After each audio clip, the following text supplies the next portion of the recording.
Welcome to Over 50 TV. My name is Lou Reyes.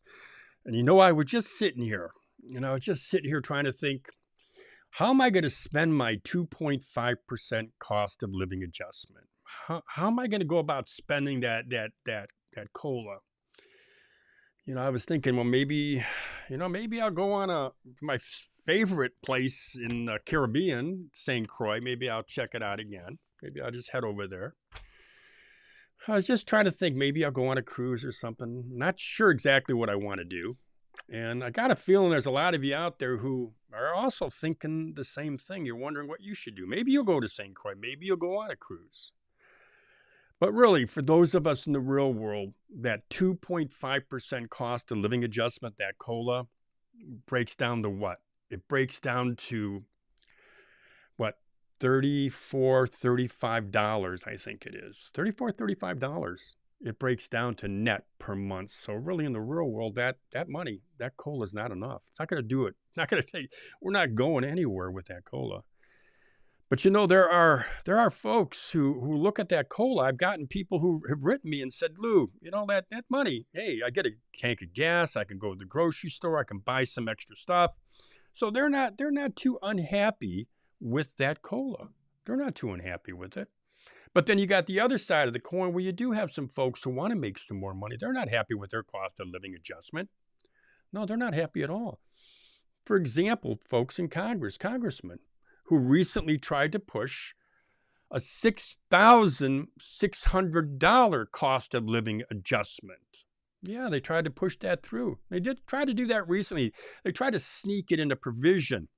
On December 21st, they tried to sneak it through in a provision that Congress was passing to do their what is it?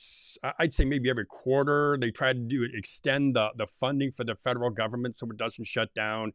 Well, they did pass that extension, so our government's not going to shut down until March 14th, I think it is. So there are congressmen who weren't happy. They're not happy with that. They want more. And I understand it. Hey, why not? But then again, they didn't get it. They didn't get this extension. They didn't get this additional cost of living. They didn't get the $6,600. They didn't get it. And there were Congress people, I imagine, or maybe some advisors or counselors who said, hey, man, you don't want to do that. You don't want to do it because people don't really like you as it is. They don't like Congress. The Gallup poll, they found that 8% of Americans had a great deal, or I will say quite a lot of confidence in Congress. Only 8%. I want to stress that.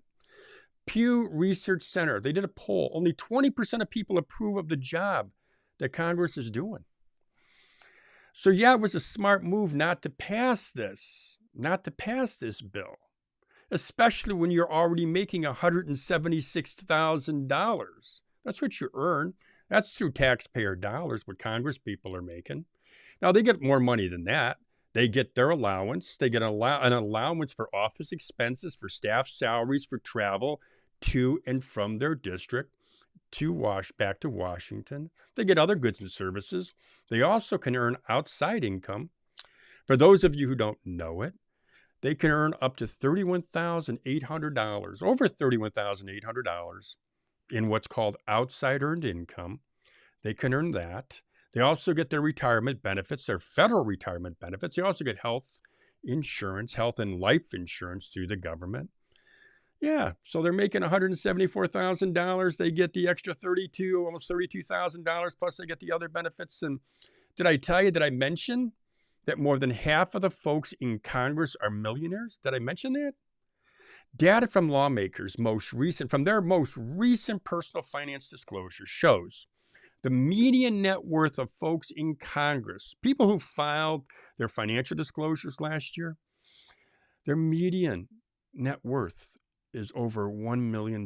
That's the median. There are folks who make a lot more than that. There are a few who make less than that.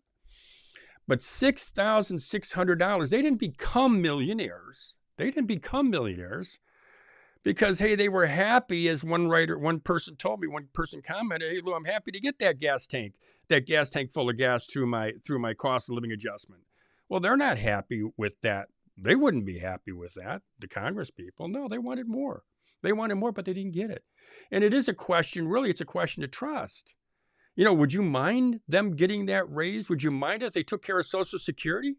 Would you mind it if we didn't have to keep hearing that Social Security is going to hit insolvency or could hit insolvency by 2034? I've also heard 2035.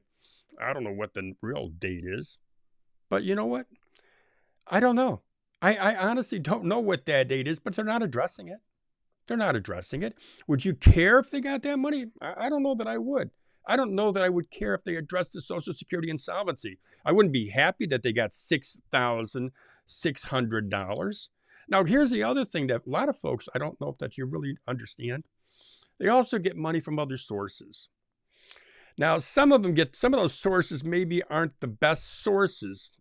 If you might recall, 2020, at least I remember it anyway, the insider trading allegations against 4 senators, Democrats and Republicans, Senator Richard Burr, Kelly Loeffler, Dianne Feinstein, and James and Hofi. What they did, they were investigated for selling their stock holdings after they received confidential briefings in a meeting, in a congressional meeting about the impending health crisis. So they sold their stock. They didn't lose, so they couldn't lose money.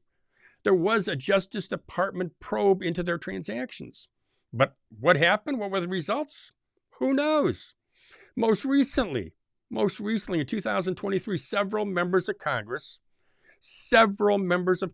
and their relatives sold bank equities because they feared a financial crisis after the collapse of Silicon Valley Bank. And I'm sure most of you have heard about Silicon Valley Bank and the collapse, and they had equities in those banks and they sold them. Just like that. They got out of their meeting and they got on the phone, sell it now. So yeah, would I mind if I knew that there were people like you and me in Congress, people like you and me who had to depend on that Social Security check? Even if it's a portion of your income, you still depend on it. And there are a lot of folks out there that do. But you know what? It doesn't matter. That doesn't matter to them. And that's the whole point of this video. That's the whole point of what I'm saying. Is there are folks who don't care. And we do not have, you and me, what do we have? Who's going to back us up? Who's going to be there in our corner? You know, I thought for a while that I could count on someone like AARP to help me. And I thought, you know what? I like AARP. For the most part, I always did. I couldn't wait. Sounds funny, but I couldn't wait to become a member, and I did. I'm not a member now, but all I ever got was insurance letters, and I'm not a member now, and I still got this week. So I don't see them helping us. Maybe they are behind the scenes. You know, I went on their website. I was trying to check out if they're covering what's going on with the high interest rates for credit cards and how senior citizens are really being impacted probably the most based on their income. But I don't see the help that we're supposed to have, and I don't see it in Congress. So this is the point of this whole video. Understand who's in your corner, understand who's fighting for you, and understand that you're the only one. You are the only one that can take care of yourself. And that's why in this channel, a lot of times what I do is I do talk about starting a side hustle. I do talk about starting something on the side or learning a new skill, because we can make the money if we really want to. We have that ability. We've got the experience. We've got the knowledge. We certainly have the work ethic. So don't discount your talent, your skills, and your experience, my friends, because we're the only ones we can count on. You're not going to count on AARP. You're not going to count on the millionaires in Congress. And I don't care if it's a Republican or Democrat. It doesn't, or independent. That don't matter to me. Some folks, it does matter to them.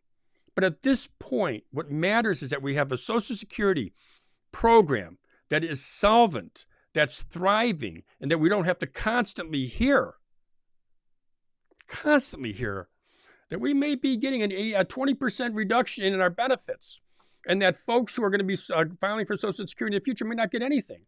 And even in 2026, there may be zero cost of living adjustment. So that's what we're hearing. That's what the experts are predicting, either a 2.5% or lower, or zero for 2026. So this is all I got for you for today, and I think it's probably quite a bit. But this is one of the rare kind of videos where this came out right when a lot of folks were getting their Social Security check, getting their letter in the mail that you got 2.5%, baby. You got it. Be happy. Well, Congress wasn't happy, so why should we be happy? That's all I got for you. I do have in the description box of this video a link to my newsletter, and I would be happy if you would go ahead and subscribe to my newsletter. It's not a newsletter. It's an email that I send out when something happens. I've got another video that's coming out about, just mentioned the interest rate, so check that out too. But yeah, we're in this together. We got the skills, we got the talent if we just take the initiative and don't depend on anybody else but ourselves. So I'm using new software. I'm not sure quite how to shut this thing off here, so hopefully I can do it. But other than that, my friends, I'm going to shut this down, and I want to thank you for watching. Have a great day, everybody.